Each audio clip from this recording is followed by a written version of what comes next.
Comment avoir 1000 abonnés en 30 jours sur Instagram, sur Facebook, sur YouTube, sur peu importe la plateforme dans laquelle vous êtes actuellement.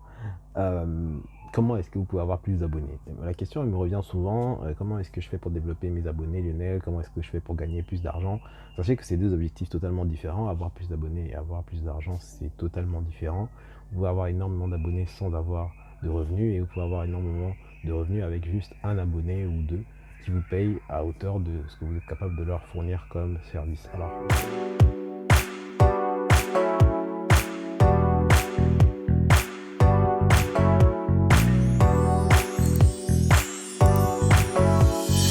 je m'appelle Lionel Adibo, pour ceux qui ne me connaissent pas. Je fais du marketing depuis une dizaine d'années. J'accompagne des dizaines d'entreprises et des entrepreneurs à pouvoir mettre en place des stratégies digitales qui fonctionnent et qui leur permettent de justement performer sur Internet. Et aujourd'hui, donc, à travers cette vidéo et à travers cette chaîne, justement, je permets aux entrepreneurs qui, comme vous, essayent de pouvoir avoir une vision plus large sur le domaine, sur leur capacité de pouvoir monter en compétences et avoir des résultats sur justement Internet. Donc aujourd'hui, c'est le sujet du marketing de contenu. Qu'est-ce que c'est le marketing de contenu et pourquoi j'en parle et pourquoi j'ai commencé par parler des abonnés et du revenu? Parce que tout simplement, le résultat du marketing de contenu, c'est d'avoir ce type de résultat. Qu'est-ce que vous pouvez avoir à travers le marketing de contenu? On va prendre l'exemple d'Instagram. J'ai déjà fait des vidéos sur Instagram, mais celle-ci est beaucoup plus focus sur le marketing de contenu. Lorsque vous faites du contenu sur Instagram, vous devez avoir deux choses à l'esprit. La première, c'est quelle est la cible que je cherche à atteindre? Qui est-ce que je veux adresser? Et la deuxième, c'est quel type de contenu peut leur plaire. Concrètement, si vous êtes un photographe, vous saurez qu'en tant que photographe, la première chose que vous devez faire, c'est de faire des photos, évidemment, pour alimenter le contenu de votre chaîne. C'est pas forcément intuitif quand on le dit comme ça, parce qu'on se dit, évidemment, un photographe fait des photos, et du coup, c'est des photos qu'il doit présenter. Mais sachez que ce n'est pas le seul type de contenu que vous pouvez faire, parce qu'il y a différents types de contenus. Et si vous ne le savez pas avant, j'ai déjà fait un calendrier éditorial avec les différents types de contenus. Le lien est dans la barre de description, vous pourrez le télécharger pour que vous ayez pendant toute l'année comme ça des contenus, des types de contenus que je vous propose à votre disposition. C'est vraiment très simplement expliqué, j'ai fait une vidéo là-dessus également. Vous pouvez avoir différents types de contenus, donc un photographe n'est pas obligé de faire un Instagram avec plein de photos de ses modèles. Il peut faire un contenu beaucoup plus orienté sur des tutos par exemple. Comment est-ce que vous pouvez faire des meilleures photos? Comment est-ce que vous pouvez avoir des meilleurs accessoires pour votre appareil et avoir de meilleurs résultats? Ça peut être un type de contenu totalement différent, mais qui va être toujours autour de la même thématique de la photographie. Et ça, beaucoup de gens, lorsqu'ils font du marketing de contenu, n'ont pas en tête cette stratégie. Tout ce qu'ils font, c'est reproduire ce qu'ils voient. Donc s'ils voient que dans la photographie, ce qui marche bien, c'est d'exposer justement le plan, le paysage et les photos, c'est ce qu'ils vont faire. Alors qu'en réalité, beaucoup d'autres photographes qui ont une vision un peu plus marketing et un peu plus brand content, ils vont se dire que, écoute, énormément de personnes font ça déjà sur le marché. Comment est-ce que je peux me différencier? Comment je peux avoir un avantage concurrentiel sur le marché? J'ai déjà fait une vidéo sur le sujet de l'avantage concurrentiel. Je mettrai le lien dans la description également. Mais il faut vraiment avoir en tête que pour pouvoir faire mieux que vos concurrents et par définition avoir beaucoup plus de valeur ajoutée et avoir beaucoup plus du coup d'abonnés, on revient au sujet, et par la suite pouvoir le monétiser. Bref, vous comprenez que toute la chaîne est liée. Mais il faut avoir en tête que le contenu est l'un des aspects sur lesquels on va vous juger en fait. Donc concrètement, si vous venez juste faire des shootings et que sur le marché de la photographie, et je vais prendre un exemple très concret, si vous n'êtes pas encore marié ou si vous êtes déjà marié, vous allez comprendre l'image, c'est que lorsque vous allez choisir des photographes pour votre mariage, vous allez aller sur Instagram par exemple et vous allez taper photographe mariage par exemple. Déjà une chose, c'est que du coup si vous êtes photographe et que vous n'êtes pas référencé avec le terme photographe sur le réseau social sur lequel vos clients sont potentiellement, si vous n'avez pas le mot photographe dans votre description, il y a des chances pour qu'on ne vous trouve jamais ou on ne trouve jamais votre travail. Donc ça c'est déjà une chose concernant le référencement, mais c'est juste une parenthèse, je ne ferai pas plus loin, je n'irai pas plus loin sur le sujet. Mais en gros donc, les mariés cherchent un photographe, ils vont taper photographe sur la barre d'outils et ils tombent sur une pléthore de photographes. Ils vont faire quoi? Ils vont faire justement regarder les comptes un à un. La plupart des comptes dans les comptes, ils verront que justement il y a des photos des différents mariés ou des différents mariages dans lesquels les photographes ont été. Mais ils auront tous le même type de feed. C'est-à-dire que le même type de contenu sera accentué sur les mariages.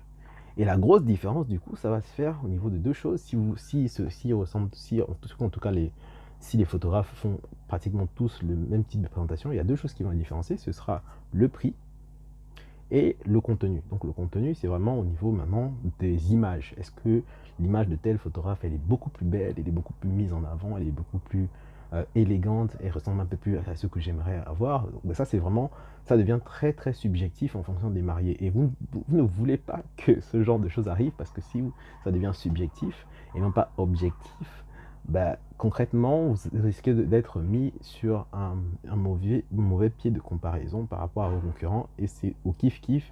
Et c'est là où, du coup, bah, on va vous appeler, on va vous proposer, par exemple, de faire un rendez-vous, et ensuite, on va faire des comparaisons en fonction du prix, et voir qui est le meilleur rapport qualité-prix. C'est ce que font la plupart des mariés, c'est ce que font beaucoup de prestataires, c'est ce que subissent beaucoup de prestataires quand, en tout cas, je discute avec eux, c'est ceux qu'on me remonte la plupart du temps. Et l'une des choses que vous devez faire, c'est que vous devez avoir en tête que, bah, encore une fois, la manière de se différencier du marché, c'est d'avoir un contenu beaucoup plus riche et beaucoup plus diversifié, tout en restant dans votre thématique. C'est-à-dire que si on reprend la thématique du mariage, moi je suis un photographe de mariage, qu'est-ce que je vais faire? Je vais mettre en avant, ok, bah, les mariés par exemple, mais dans mon feed, je vais avoir une politique de, je vais faire 3 photos pour les mariés, je vais faire 3 autres photos pour par exemple les cakes, parce que c'est une chose aussi de mettre en avant les cakes. Je vais faire 3 autres photos pour du coup les événements, les salles.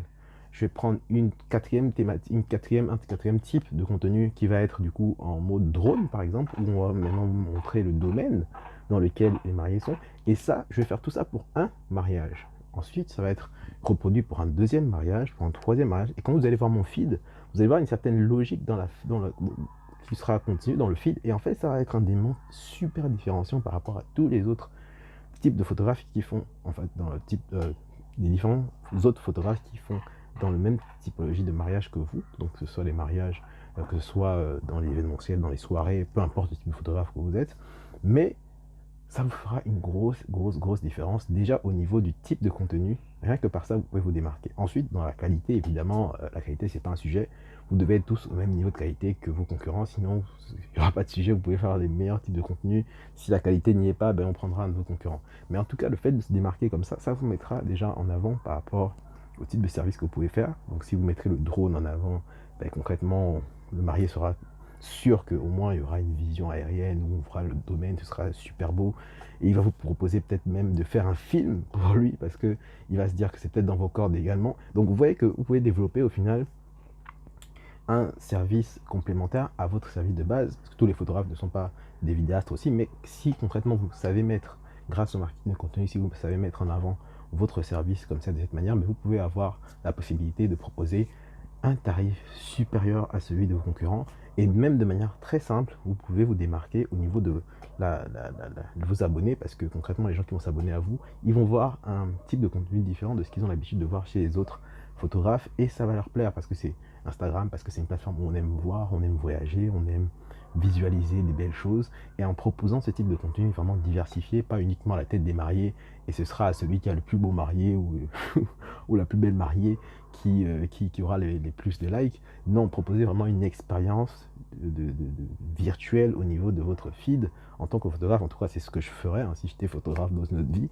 C'est très vraiment de proposer une expérience virtuelle où vous pouvez vraiment avoir, il fait chaud, hein, où vous pouvez vraiment avoir énormément d'expérience en tant que photographe, et ça fera vraiment la différence, croyez-moi. Testez cette mécanique et vous direz des nouvelles. Vraiment, c'est ce que je voulais partager dans cette vidéo. Donc j'irai pas plus loin sur la thématique de marketing de contenu, je pourrais prendre énormément d'exemples, je pourrais prendre énormément de thématiques, mais là j'ai vraiment voulu prendre des sujets qui sont, voilà, je prends vraiment des métiers entre guillemets assez simples pour pouvoir permettre que les exemples parlent à tout le monde en fait. Donc tout le monde connaît en général un photographe ou un coiffeur.